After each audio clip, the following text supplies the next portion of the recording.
Here with reaction is former White House press secretary Sean Spicer. He was actually in the meeting when Comey did brief then President-elect Trump about the dossier, and former deputy assistant to President Trump, Fox News national security strategist Dr. Sebastian Gorka. All right, Sean, you were in the room. You don't see it the same way. You don't recall it the same way.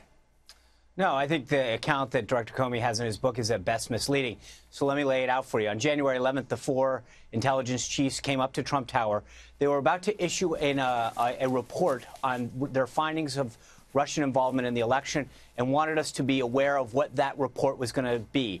We sat down, had that report given to us, at which time there was a series of questions that were asked by Reince Priebus, General Flynn, Tom Bossert, the Homeland Security Advisor, and Vice President Mike Pence. After the discussion ended, and again, a key point in that is that there was a lot of questions back and forth, which Director Comey suggests didn't occur, but I just named four of those people that definitely asked questions.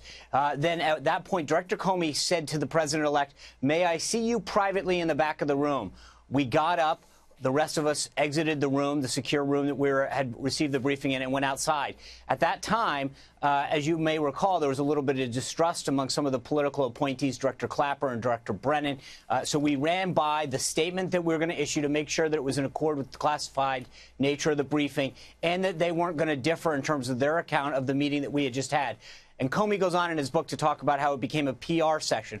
That's not true. That's not how it went down. And again, as I noted, a lot of people did that. Further, as Comey himself says in his reporting here, he verbally briefed the president on some of these salacious and unproven allegations. CNN went on to report falsely that he'd been given a two-page report. That report wasn't actually even done at the time that we were briefed. So both Director Comey's account of it is misleading, and CNN's reporting of that meeting are false.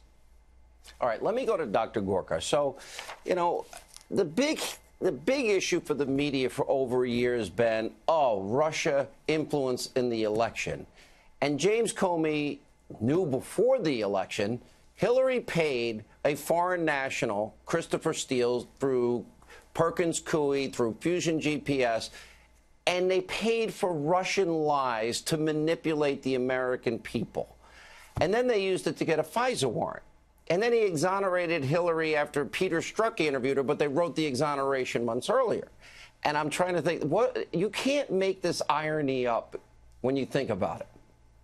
It's not just ironic, so you're absolutely right. You look at the last 15 months, what do we know? We have no evidence of Russian collusion between the president and his campaign, but we know for certain that James Comey is a liar. We know that James Comey leaks to the media. We know the fact that he tries to get his buddy, Robert Mueller, to become the special prosecutor investigating the president, who he didn't want to win the election. His wife didn't want Trump to win, nor did Comey. These are the facts of the case. He has done more single-handedly to damage the FBI than J. Edgar Hoover has done. And if you look at the fact that in his interview yesterday, he's propagating the narrative of the president potentially being a pawn of the Russians, what is he doing? With zero evidence, he's actually assisting in a Russian information operation. That's what James Comey is doing.